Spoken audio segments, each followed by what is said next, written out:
2760 रुपए की धनराशि को इस प्रकार दो भागों में विभाजित कीजिए कि जब उन्हें 5% वार्षिक सरल ब्याज की दर पर 2 वर्ष और 4 वर्षों के लिए निवेशित किया जाए तो उन पर प्राप्त होने वाला मिश्रधन बराबर हो। सेम सवाल है बेटा, बस यहाँ कंपाउंड इंटरेस्ट था और अब सिंपल इंटरेस्ट की बात कर रहा है। ठीक है ना, रुपए हैं कितने, धनराशि कितनी है बेटा, देखो एक बार फिर से समझाते हैं हम आपको। धनराशि 2760 रुपए है, ठीक है ना। अब इस 2760 को दो पार्ट में बांटना है। ठीक है, हमने मान लिया है कि एक पार्ट बेटा एक x मान लिया और एक y मान लिया, केवल लिखना ना पड़े इसलिए x y मान लिया। ठीक है, अब सवाल कह रहा है इस धनराशि को दो पार्ट बांटना है, लेकिन दर क्या रखनी है, बोले दर रखनी है 5% और 5% पर दो देना है, लेकिन देना कैसे, टाइम अलग अलग रखना है।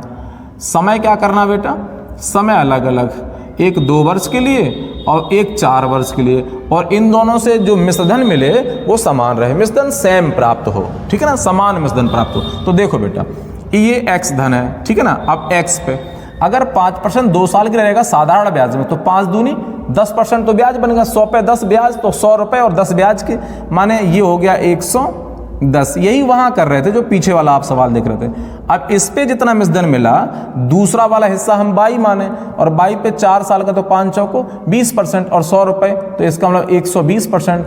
बाई का 120, एक्स का 110, दोनों इक्वल हैं, दोनों समान है, ऐसा सवाल कह रहा। तो बस अब कुछ नहीं करना, ये हो गया बेटा एक्स बाई, इसका 120, इसका 111, दोनों सेम है, 0 0 कैंसिल करो तो रेशियो हो गया बेटा क्या 12:11 का रेशियो हो गया दोनों में। ठीक है, अब टोटल देख लो कितना बना, तो टोटल का होगा सर ये दोनों मिलाकर हो गया कितना 23 यूनिट हो गया बेटा।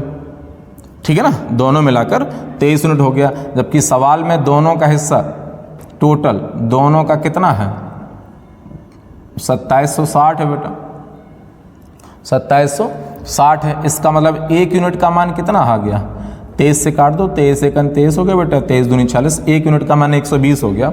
आपसे पूछ रहा था निवेश किए गए भाग की दूसरे भाग की राशि बताओ, तो दूसरा पहला भाग ये बेटा, दूसरा भाग 22 है तो 11 यूनिट है। आप 11 यूनिट की वैल्यू बता दो बेटा, 11 यूनिट का मान बता दो, 120 गुणा 11 करोगे ये हो जाएगा 1320 रुपये, 1320 रुपये हो गया सेकंड यूनिट, सेकंड भाग। सेम सवाल था वो कंपाउंड